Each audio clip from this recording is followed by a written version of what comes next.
প্রিয় মুক্তিকামী ছাত্র জনতা, আমরা দেখতে পাচ্ছি যে আমাদের এই অভ্যুত্থান এবং বিপ্লবের পরেই দেশে অরাজকতা নাশকতা করছে ফ্যাসিস্ট এবং তাদের দোসররা।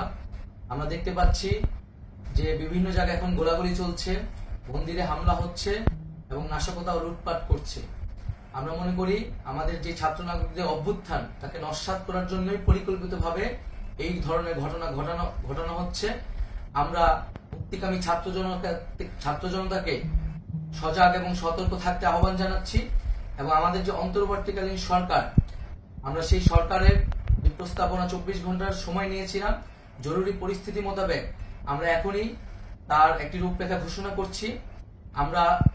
আমরা সিদ্ধান্ত নিয়েছি যে সর্বজন গ্রহণযোগ্য আন্তর্জাতিক খ্যাতিসম্পন্ন নোবেল পুরস্কার বিজয়ী ডক্টর মোহাম্মদ ইউনূসকে প্রধান উপদেষ্টা করে অন্তর্বর্তীকালীন সরকার গঠন করা হবে এবং ডক্টর মোহাম্মদ ইউনূসের সাথেও আমাদের কথা হয়েছে। তিনি ছাত্র জনতার আহ্বানে বাংলাদেশকে রক্ষা করতে এই গুরু দায়িত্ব নিতে সম্মত হয়েছে।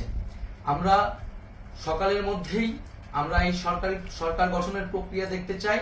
রাষ্ট্রপতির কাছে আহ্বান থাকবে যে দ্রুত সময়ের মধ্যে ডক্টর মোহাম্মদ ইউনূসকে প্রধান উপদেষ্টা করে অন্তর্বর্তীকালীন সরকার গঠন করা হোক এবং এই অন্তর্বর্তীকালীন সরকারের বাকি সদস্যদের নামও আমরা সকালের মধ্যে ঘোষণা করব।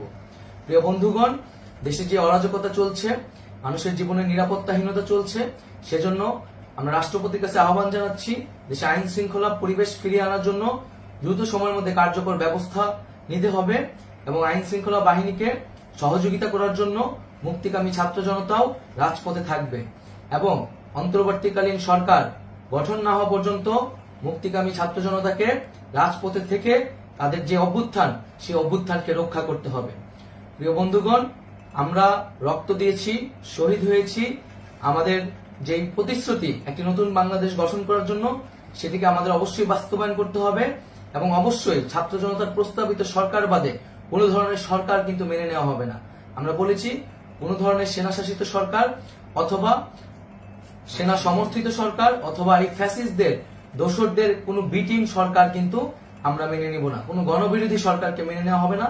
ছাত্র জনতার অভ্যুত্থানকারী যে প্রস্তাবিত সরকার, অন্তর্বর্তীকালীন সরকার, যেটা আমরা সিদ্ধান্ত উপনীত হয়েছি ডক্টর মোহাম্মদ ইউনূসকে প্রধান উপদেষ্টা করে এই সরকার গঠন করা হবে, সেই সরকারকেই বাস্তবায়ন করতে হবে অবিলম্বে।